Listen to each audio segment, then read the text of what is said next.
Hey everyone, Apple's stock price jumped by nearly 6% after the company announced a relatively lackluster quarterly earnings report. So, I wanted to dig in deeper and try and understand what's going on with Apple and understand why the stock price reacted the way it did and what investors are optimistic about surrounding Apple stock given the limited growth the company has demonstrated. Now, I know the company did announce a massive over $100 billion share buyback program, but there's got to be more to the story than just a share buyback. So let's try and understand what that is. I want to thank the Motley Fool for sponsoring this video. Visit fool.com/Parkev for the 10 best stocks to buy now. So right off the bat, CEO Tim Cook is addressing the latest quarter, saying that in the March quarter, a year ago, they were able to replenish iPhone channel inventory and fulfill significant pent-up demand from the December quarter COVID-related supply chain disruptions on the iPhone 14 Pro and Pro Max. We estimate this one-time impact added close to $5 billion in sales to the March quarter revenue last year. If we remove this from last year's results, our March quarter total company revenue this year would have grown. Interesting. So let me break that up so that we can digest it more easily here. What Tim Cook is saying here, what Apple CEO is saying is last year or previous to last year, late in 2022, Apple had supply constraints for its iPhone 14 Pro and 14 Pro Max. This was late in 2022. So they didn't have enough of these and people wanted to buy them. And so what happened, instead of those sales happening in the final months of 2022, those sales were pushed into the first months of 2023. The first months of 2023. So that showed results for the first month of 2023, first few months of 2023, that were $5 billion higher than usual because of how much pent-up demand there was for these iPhone 14 Pro and Pro Max units. So now this year, when you look at the first few months of 2024, you're comparing it to last year's first few months of 2023, and it's a difficult comparison because last year was artificially higher than usual. It was artificially higher than it should have been because of those unit sales that should have happened in the final months of 2022 were pushed into the first few months of 2023.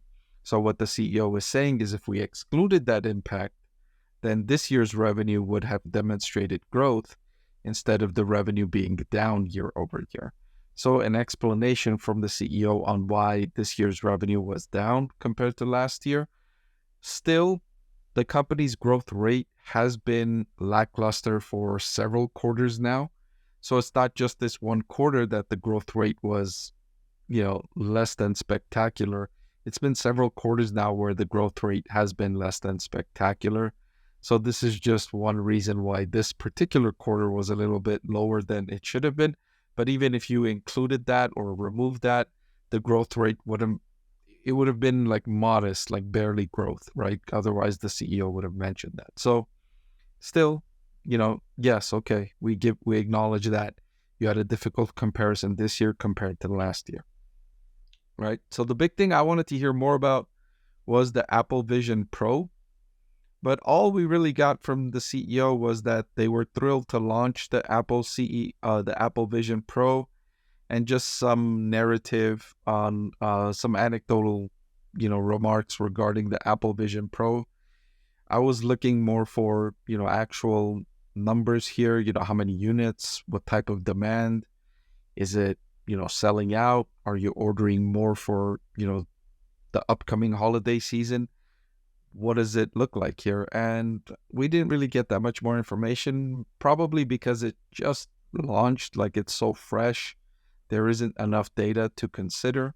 So we'll hear more about this, although I'm not expecting too much from the initial version of the Apple Vision Pro with the price tag over $3,000. But I do want to see initial progress. I want to see initial traction with this. And then I want to hear more about lower priced versions coming out. That's what I really want to hear more about. Lower priced versions coming out, if not this year, maybe next year, get this product to below $2,000. If you can get it at, a $1,500 price point, and then eventually at a price point near 1,000, that would be great traction. And I think that would open up more demand. So still early days for this, but the initial reaction is that it's not getting broad-based adoption, and it was never going to get broad-based adoption at this price tag. So what we really want to see is that it's selling out at the number of units that it expected to this year, and that it's making plans to lower the cost and make a version that's more broadly appealing. And maybe that's what we'll get, because the company is saying that they're getting ready for an exciting product announcement next week that we think our customers will love.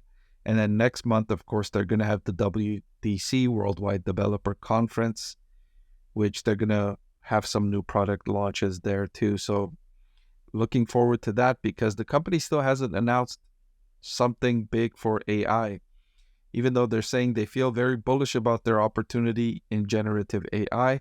They're making significant investments, and we're looking forward to sharing some very exciting things with our customers soon. So just teasing at, what they have planned about artificial intelligence and the products coming out. And Apple is kind of like the opposite of Tesla. You can hear Tesla, Elon Musk has been talking about driverless cars since 2014 or 15, and still we haven't had it. So, and then talking about the $25,000 lower priced model for several years, and still we don't have it. Apple is not like that. Apple doesn't try and hype up their upcoming products. They just launch it, and customers are excited about a new launch. And more importantly, competitors are not aware of what Apple's going to do. Now, there's rumors and such, but they're not, forecasting and tipping off their strategy for several years in advance. And I tend to prefer this strategy from management rather than the other strategy of where you're hyping up your upcoming products long in advance before you even are approaching launching that model or product.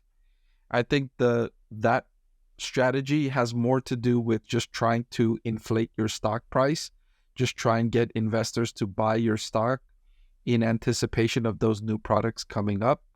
And it doesn't focus more on the competitive advantage of, launching a product without tipping your hat to your competitors on what you're working on or what you're going to launch or when you're going to launch it.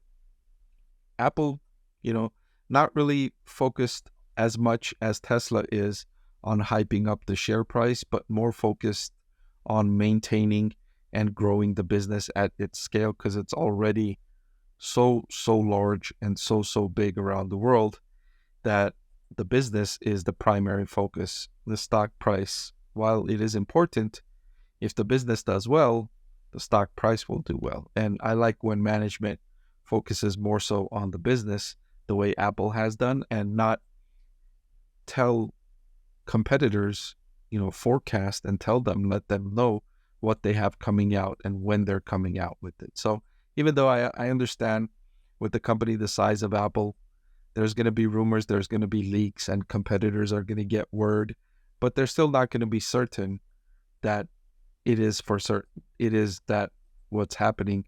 They could be sending out misinformation as well. So I like this strategy. It's more competitive. It's more prudent, in my opinion. And I like that the company doesn't try to hype up its stock price. It lets the business do the talking. Before I let you go, let me tell you about the greatest deal on YouTube. With just a click of a button, you can get free financial analysis from a professor with decades of investing experience. So what are you waiting for? Hit that subscribe button, and I'll see you again soon.